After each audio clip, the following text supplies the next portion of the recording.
le prochain débat, il parle justement de double culture et c'est Guillaume Duval, coprésident du club Maison Commune, ancien rédacteur en chef du mensuel Alternative économique qui va l'animer. Merci de bien vouloir l'accueillir, s'il vous plaît. Bonjour Guillaume, bienvenue. Merci d'être avec nous ce matin. Alors, d'un mot, le club Maison Commune, c'est une association ouverte à tous ceux qui veulent rechercher ensemble des solutions à la triple crise économique, sociale, écologique, démocratique. Il y en a 4, mais c'est pas grave, voilà, c'est quand même la crise. Merci de votre engagement avec nous aujourd'hui, Guillaume. Je vous laisse la main et on se retrouve dans 40 minutes à peu près. Oui, bonjour.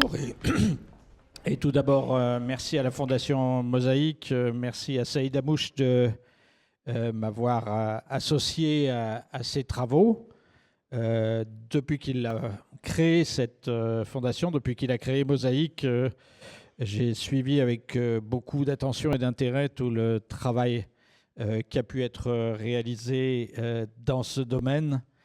Et je suis très content du succès que son travail a rencontré, que vous manifestez aujourd'hui, notamment avec cette manifestation très importante. Alors, ce matin, effectivement, on s'attaque à la question qui vient d'être abordée en fin de débat, d'échange précédent. Donc, il y a des gens qui ont une binationalité, il y a des gens aussi qui ont une double culture, c'est encore plus large. On a l'habitude de considérer que c'est plutôt un plus, et on va le vérifier dans le débat qui va suivre. Mais ça peut aussi parfois poser des problèmes. Donc on va y revenir avec Pete Stone, qui est le fondateur d'un cabinet qui s'appelle Just Different, et vous allez comprendre pourquoi c'est en anglais quand il va s'exprimer tout à l'heure,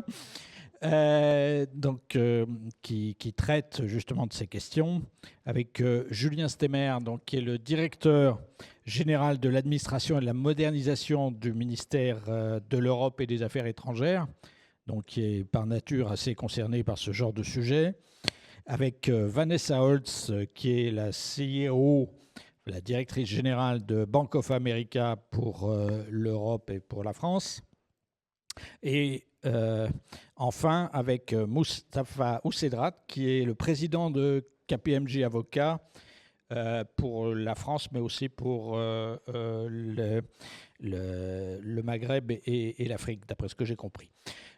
Donc, Pete Stone, comment est-ce que vous voyez le sujet qu'on aborde aujourd'hui? Donc, la binationalité, le biculturalisme et la manière dont ça peut être un atout ou au contraire un problème dans l'économie globale, dans le monde de l'entreprise. Bonjour tout le monde. Donc effectivement, je suis né britannique. Je suis désolé, c'est pas ma faute, c'est la faute de mes parents. Donc je ne suis pas pour grand-chose. Donc je suis né européen. Après, je suis pas européen pendant quelques années par rapport à ce qui se passait dans mon pays d'origine. Je suis arrivé en France après mes études. Et donc ça fait 40 ans que j'habite en France. Un jour, c'était en 2012, pour ne rien cacher, c'était au moment des résultats des élections en 2012. J'ai dit, malgré le fait que je suis européen et malgré le fait que je pense que je devais avoir les mêmes droits que n'importe quel autre européen, j'avais un peu ras-le-bol de ne pas pouvoir voter. Et donc j'ai décidé de devenir français pour pouvoir voter, mais je me considérais toujours, encore à l'époque, comme britannique. Et en 2017, j'ai obtenu la nationalité française. Et en obtenant la nationalité française, je m'étais rendu compte qu'en fin de compte, j'étais déjà français. Mais il a fallu que j'aille la nationalité pour me rendre compte de ça. Moi, je pensais que c'était juste une formalité pour pouvoir voter. Mais quand j'ai eu la nationalité française, je me suis dit, en fait, ça fait longtemps que je suis français. Ça fait longtemps que j'ai deux cultures. Oui, j'ai ma culture d'origine, mais depuis le temps que je suis en France, je vis en France, qui est un pays que j'aime, que j'adore. J'ai un collègue qui parle des Français communs comme des Français de désir, en opposition à des Français d'héritage qui n'ont rien fait pour être français. Moi, j'ai choisi d'être français. Et j'ai choisi d'être français. Encore une fois, pour pouvoir voter, moi, je me suis rendu compte, en fin de compte, j'avais vraiment déjà cette notion de culture française. D'ailleurs, ce qui est intéressant, c'est que le jour où je suis devenu français, à la préfecture des Hauts-de-Seine à Nanterre, il y avait le sous-préfet qui a fait un discours qui était magnifique, devant des gens de partout dans le monde, des gens de plein de cultures, de plein de religions différentes. Et elle a dit, vous avez choisi de devenir français. En choisissant de devenir français, vous adhérez aux valeurs de la République. Normal. C'est un discours que l'on entend assez souvent. Je trouve ça assez normal quand on vit dans un autre pays, on doit s'adhérer aux valeurs de ce pays-là.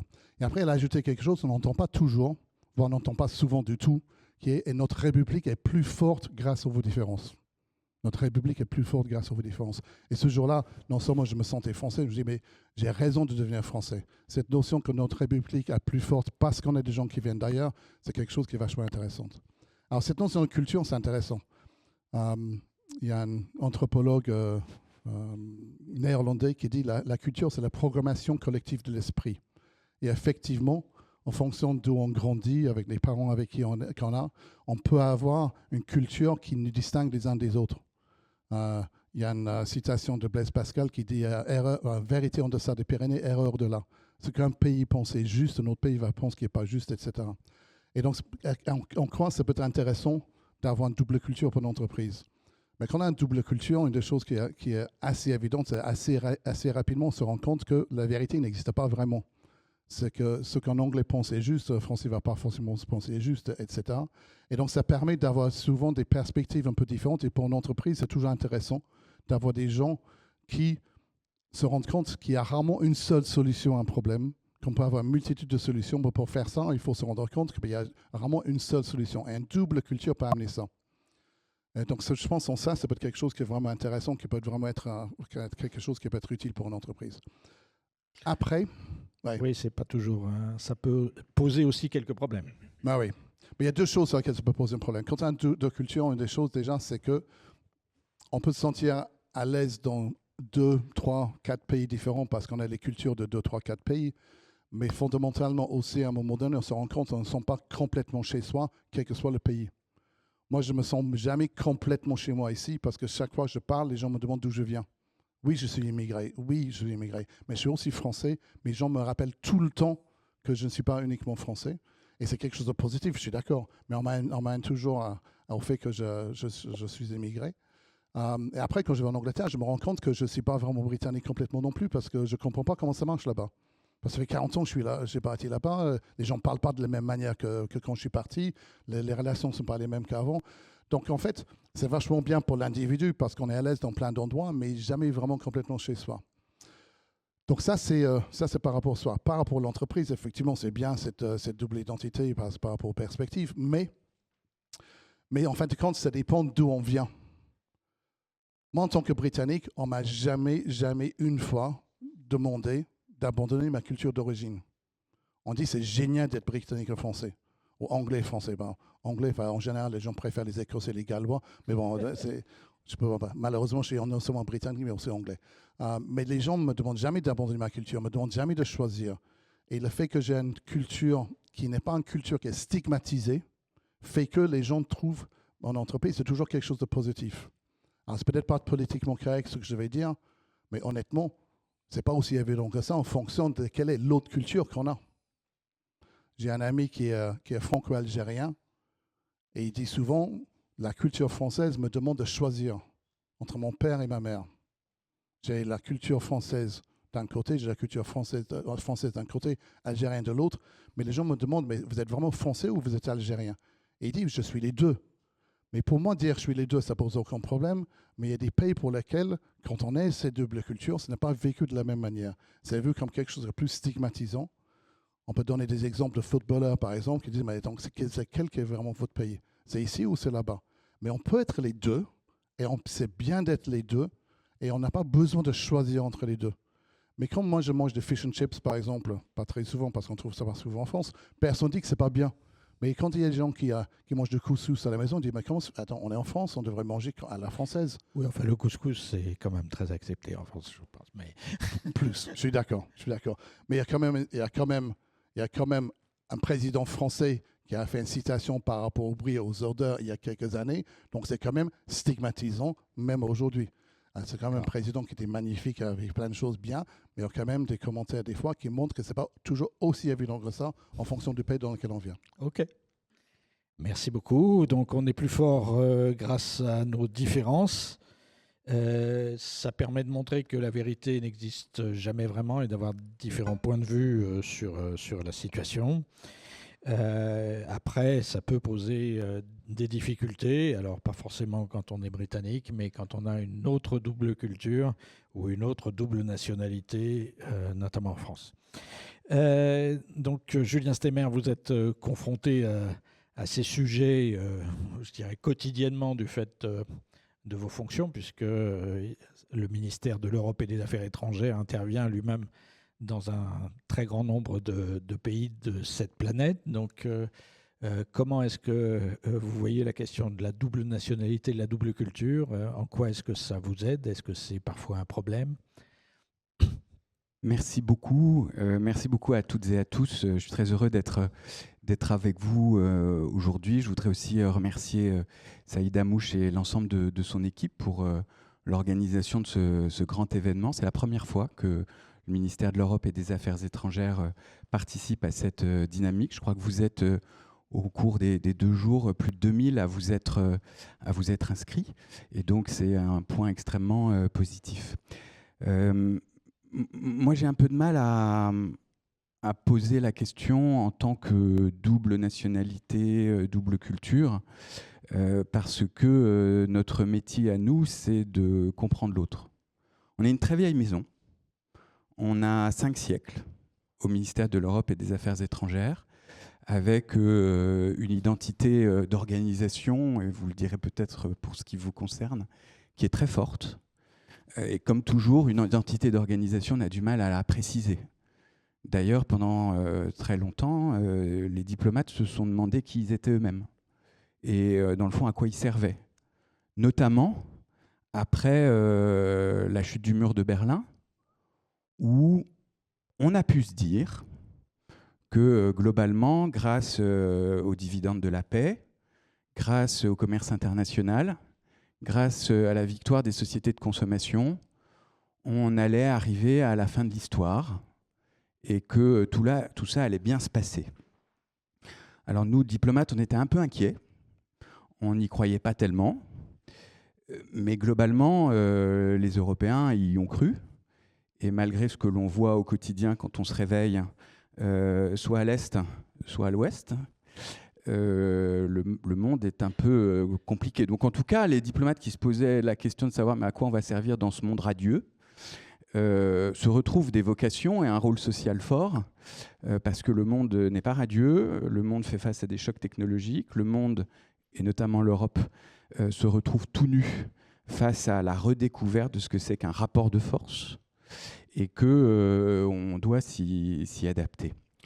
Et donc si on réfléchit, pour nous, être diplomate, c'est en fait être des experts de l'altérité. Alors je reviens peut-être à la polarité, double nationalité, double culture. Un diplomate, son job, ou une diplomate, son job, c'est de faire le lien entre 2 polarités. Premièrement, la connaissance très claire, c'est pas si simple que ça d'ailleurs, de ce que sont les intérêts de la France, et j'ajouterais des intérêts de la France en Europe, ou avec l'Europe, et donc les intérêts de nos compatriotes, de vos intérêts. Et les affaires étrangères, parce que sans doute aussi à cause du retour de la guerre en Europe, n'ont jamais été aussi peu des affaires étrangères, mais des affaires de votre quotidien.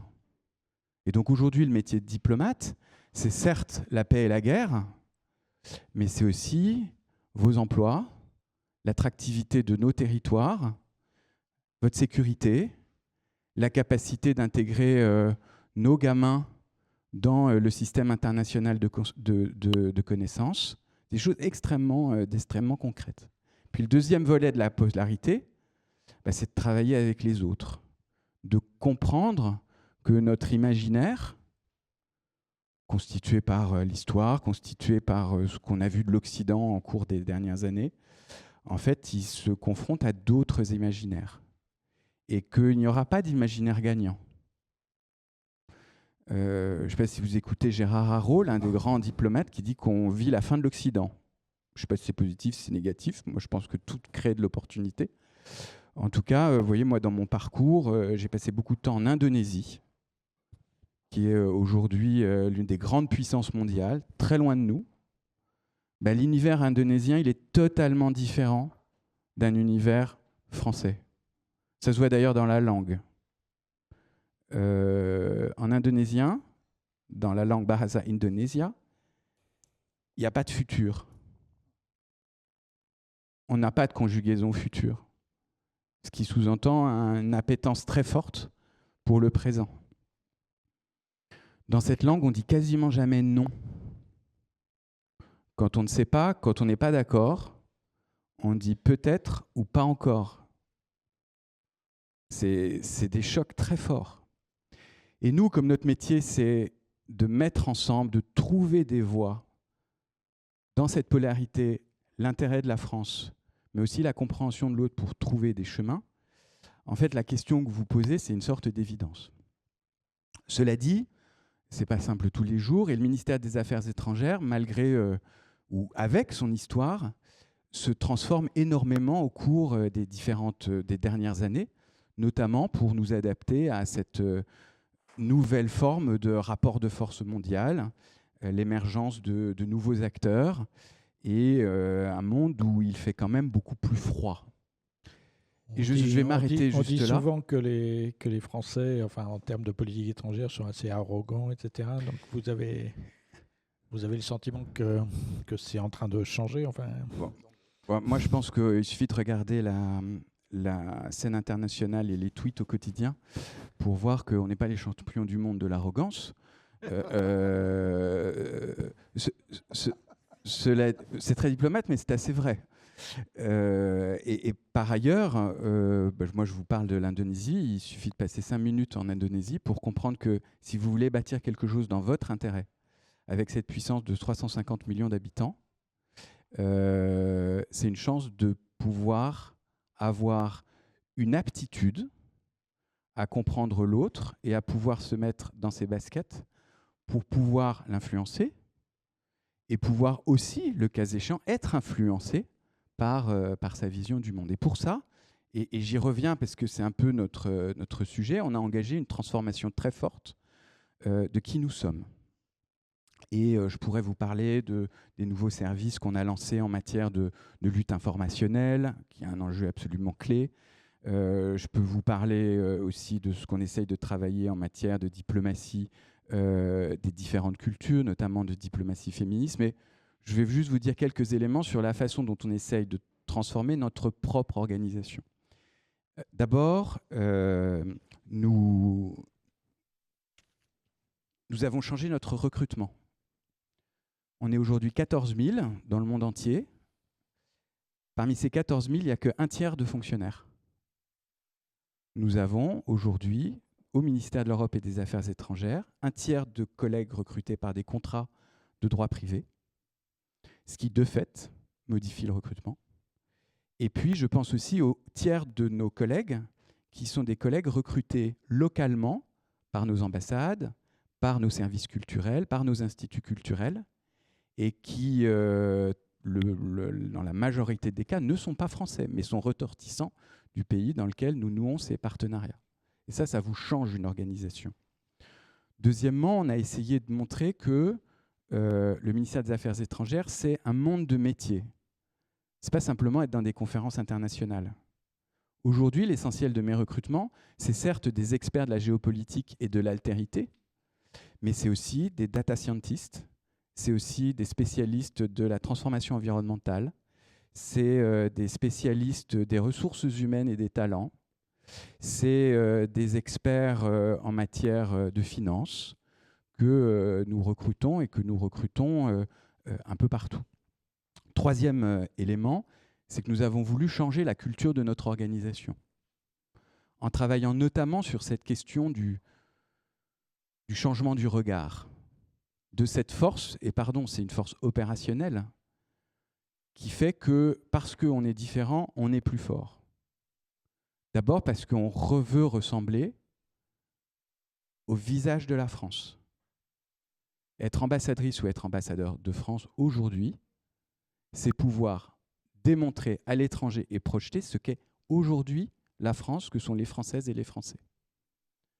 Et donc, on a décidé de mener une politique un peu comme les grands groupes de certification qui nous a permis de bénéficier au cours des 2 dernières années de la certification AFNOR en matière d'égalité hommes-femmes, de la certification en matière de diversité et d'inclusion. Nous avons décidé de participer à l'autre cercle pour la promotion et la défense des droits LGBT+. Et nous travaillons aussi sur les questions de handicap, puisque pour la première fois cette année, nous atteindrons, et je crois que nous sommes une des seules administrations, l'objectif légal de recrutement de 6% de collègues en situation de handicap. Donc c'est des résultats très concrets et qui vont au-delà du fait, pardon, mais c'est important, que depuis 3 ans, 45% des nouveaux ambassadeurs nommés sur proposition du ministre par le président de la République sont des ambassadrices. Dernier point, et je vous promets j'arrête parce que je suis trop long, on a aussi changé notre recrutement, et c'est une bonne nouvelle parce que nous recrutons, en essayant de nous ouvrir à la diversité. Moi, je ne suis pas franco-britannique, mais j'ai grandi en Alsace et en Bourgogne, et je pensais que la diplomatie, ce n'était pas pour moi. Et on rencontre beaucoup de gens qui pensent que la diplomatie, ce n'est pas pour eux. Et donc, nous avons décidé pour ça de transformer nos modes de recrutement, d'abord en allant à la rencontre de nouveaux talents. On est ici aujourd'hui avec vous, mais on est dans plus de 80 établissements chaque année, notamment dans les zones d'éducation prioritaire. Nous avons lancé une académie diplomatique d'été où chaque année, nous accueillons en immersion 150 jeunes et dont 90 femmes pour s'acclimater et connaître les métiers de la diplomatie. Nous avons développé l'alternance, une centaine d'emplois chaque année. Nous avons développé le volontariat en ambassade. Nous avons développé les stages qui nous permettent de développer nos viviers de talents en les modifiant et en les modifiant jusqu'à nos concours, puisque nous avons changé les concours du ministère au cours des 2 dernières années, notamment en développant le recrutement sur des connaissances civilisationnelles liées à la pluriculturalité, et y compris en matière de langue, puisque par exemple aujourd'hui, nous recrutons des collègues diplomates sur 13 langues, et notamment les langues africaines, avec désormais un concours spécifique de recrutement spécialisé dans 5 langues africaines.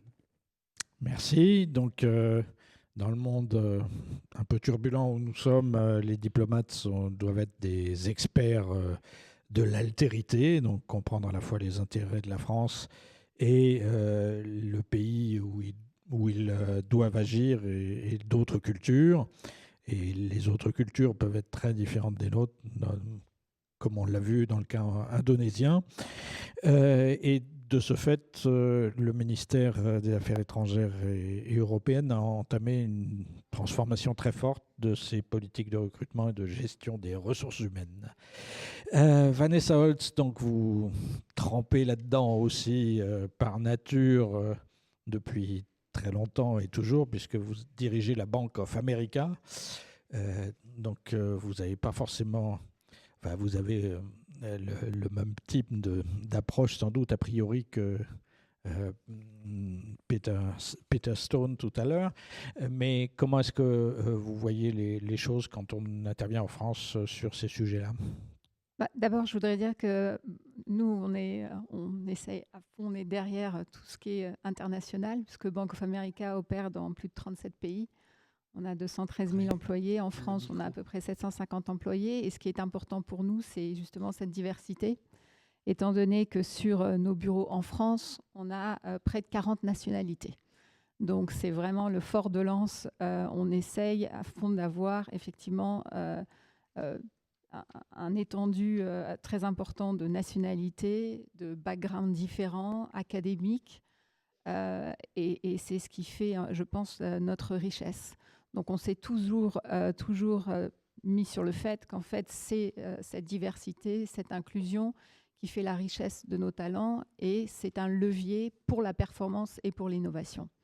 Donc, sur cette base-là, on recrute effectivement en fonction de toute cette diversité, des employés de toute nationalité parce que nos clients ont un visage extrêmement diversifié. Donc, c'est un peu on veut refléter aussi les clients pour lesquels on se concentre pour donner les meilleurs services. Nos clients sont internationaux, de multiples nationalités, et ce qu'on veut faire effectivement chez Bank of America. Donc, nos collaborateurs travaillent tous ensemble. On fait en sorte qu'ils se sentent bien. On parle beaucoup aux États-Unis, effectivement, de cet ADN, en fait, de diversité et de culture. Et c'est ce qui est fondamental pour nous. Donc, on fait en sorte que cette intégration soit très forte, c'est-à-dire qu'on fait des aides au recrutement, des aides à l'intégration. On a mis en place, par exemple, des systèmes, étant donné qu'on a à peu près 40 nationalités différentes, un système, ce qu'on appelle de body, c'est-à-dire qu'à chaque fois qu'un employé étranger est chez nous, il y a un employé français qui est là pour l'aider. Effectivement, ce n'est pas toujours très simple de faire tout ce qui est administratif en France, etc. On a des politiques assez précises et on s'assure qu'il y ait ce partenariat pour faciliter cette intégration. Donc effectivement, l'inclusion, c'est absolument fondamental. Comme je le disais, c'est un vecteur, c'est une trajectoire de succès. Donc on ne le fait pas par pur altruisme, c'est parce que fondamentalement, on pense que le succès est lié à la diversité des talents. Et c'est ce qui en fait la richesse. Donc c'est un peu notre fort de lance. Maintenant, en termes de comment on voit les choses, on rien que par la démographie, et c'est ce que disait Saïd tout à l'heure, il est absolument nécessaire, c'est non seulement une nécessité, mais une opportunité d'avoir justement cette étendue de talents qui travaillent ensemble et qui peuvent collaborer dans toutes les sortes de métiers. On essaye aussi d'attirer les talents dès le plus jeune âge, parce qu'on s'est rendu compte que pour les métiers de la finance que je représente, quand on est déjà à l'université, c'est presque déjà trop tard. On veut faire connaître les métiers de la finance.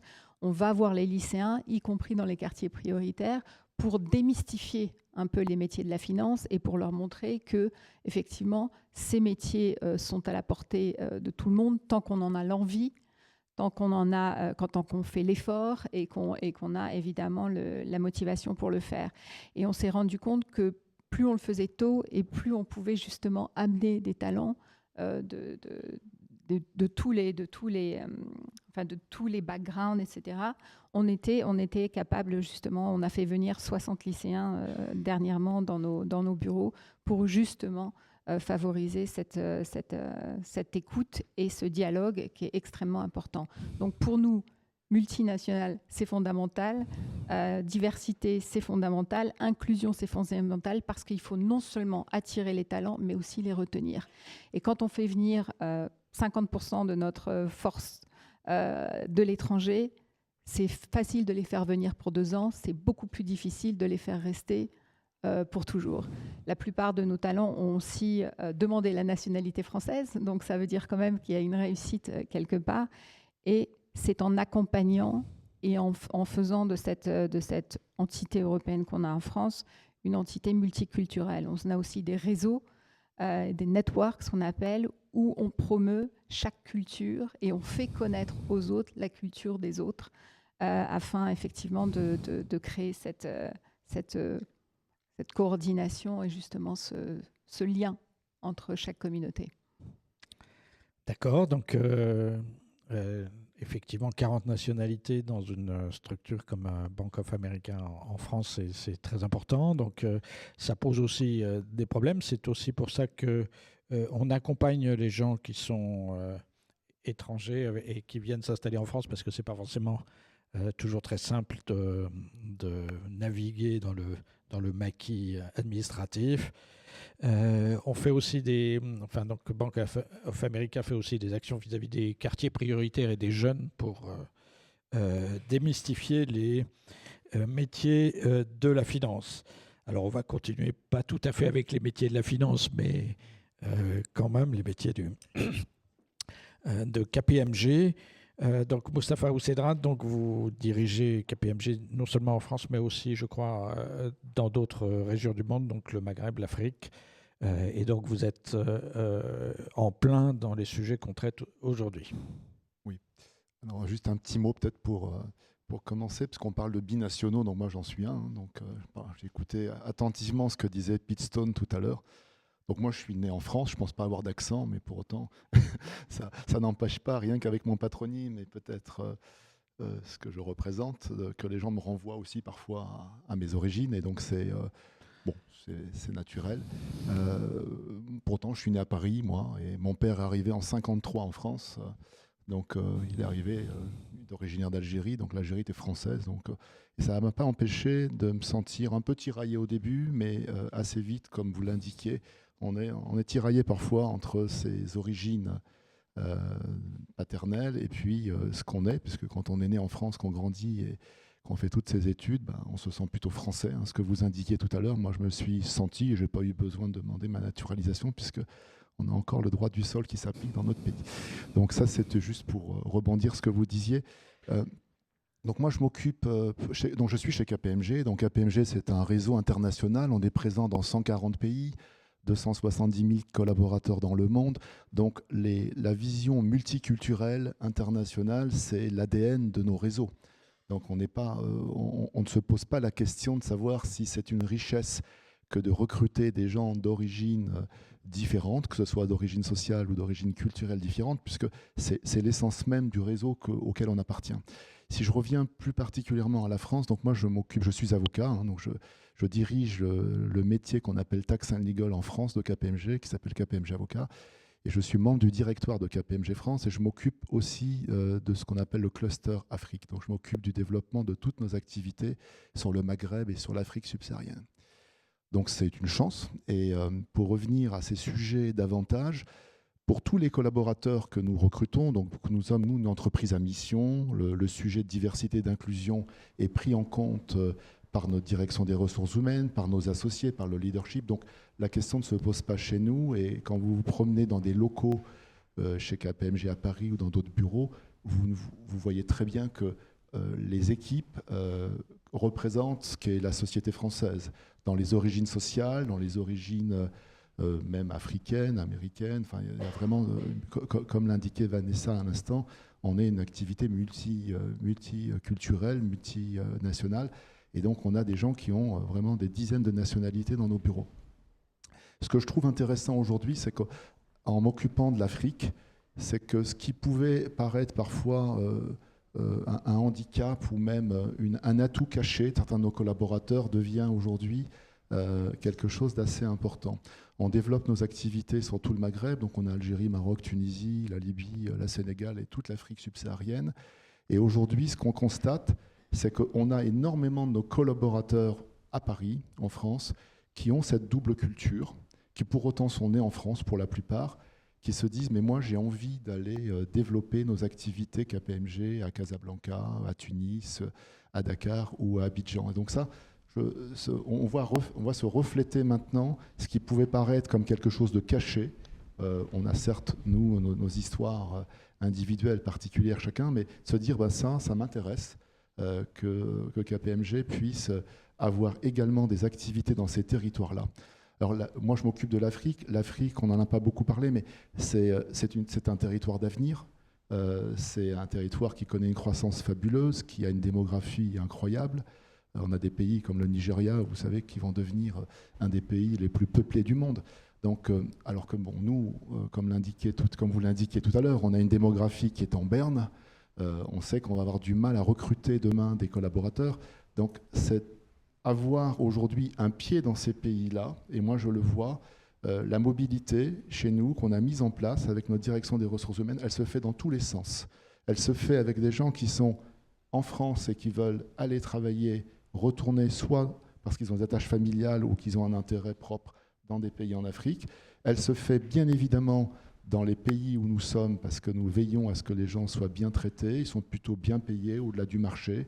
Ils ont la capacité de travailler sur des dossiers hybrides, des dossiers locaux et des dossiers français, puisqu'on est une seule entité économique. Et assez souvent, ils demandent leur mobilité. Donc, ils vont aller souhaiter venir à Paris, dans un autre bureau en Afrique, ou voire au Luxembourg, en Belgique, au Canada. Et ça se fait assez facilement. Donc, c'est un atout indéniable. C'est quelque chose que l'on cultive chez nous, vraiment. Et on espère, bien évidemment, que dans notre société aujourd'hui, ces populations binationales dont on parle, qui parfois n'ont pas forcément la nationalité du pays d'origine de leurs parents, mais que les entreprises et l'administration et autres vont se rendre compte que c'est un atout. Vous savez qu'on a aujourd'hui une baisse dans les écoles. On a commencé par les maternelles et les primaires. Maintenant, on atteint ça au niveau des lycées. Et dans quelques années, c'est très très proche, les étudiants qui vont sortir d'écoles supérieures vont être insuffisants pour les besoins du marché. Donc ceux qui prennent aujourd'hui, on va dire, le pli d'aller cultiver ce type d'atout en allant chercher des binationaux, ou d'aller chercher, par exemple, nous on a monté ce qu'on appelle des junior teams pour des métiers comme l'audit, où on recrute des gens qui sont Bac+2, qui viennent souvent des quartiers. Donc ils font des tâches qui correspondent à un Bac+2, mais on constate que la moitié de ces personnes, on les remet dans un cycle universitaire de formation, finissent avec des Bac+4, Bac+5, et embrayent sur des carrières comme si elles avaient été diplômées du supérieur dès le départ. Donc c'est un atout, nous on y croit, on le fait, c'est vraiment des actes. Et pour répondre à votre question, est-ce que avoir une double culture, c'est un atout ou pas, ou est-ce que je vous réponds catégoriquement que oui et qu'il faut le faire, parce que sinon ça va être très difficile de recruter à l'avenir, et ceux qui le font maintenant seront les premiers bénéficiaires quand il y aura moins de main-d'œuvre sur le marché. Donc ce sera malheureusement le mot de la fin de cette table ronde. J'avais espéré qu'on ait un petit peu de temps pour que vous puissiez discuter entre vous, mais comme d'habitude dans ce genre d'exercice, on n'y est pas arrivé. Merci beaucoup à tous les intervenants. Je vais vous demander de rester en place quelques minutes. Merci Guillaume. Je vais demander à vos invités de rester en place quelques minutes, puisqu'on va découvrir ensemble la série Possible, puisqu'au-delà des 100 000 recrutements inclusifs dont parlait Saïd Amouche ce matin, eh bien, il y a une autre façon d'agir, et la Fondation Mosaïque a choisi la représentation, la façon de déconstruire les préjugés, de lutter contre les clichés, d'éliminer les biais, de changer les regards. Et donc la réponse de la Fondation, c'est Possible. Possible, c'est la web-série de 10 épisodes qu'on avait diffusée ici même l'an dernier pour ceux qui étaient là. Et donc maintenant, voici le long-métrage. Alors, je ne vais pas diffuser le long-métrage, rassurez-vous, mais seulement le trailer, puisqu'en exclusivité mondiale, je vous invite à regarder pour le sommet de l'inclusion économique le trailer de Possible, le long. De notre pays, le plan est probablement la pièce essentielle. Alors, tous les Français éprouveront dans leur vie de chaque jour que la France est redevenue un pays moderne dans un monde en progrès.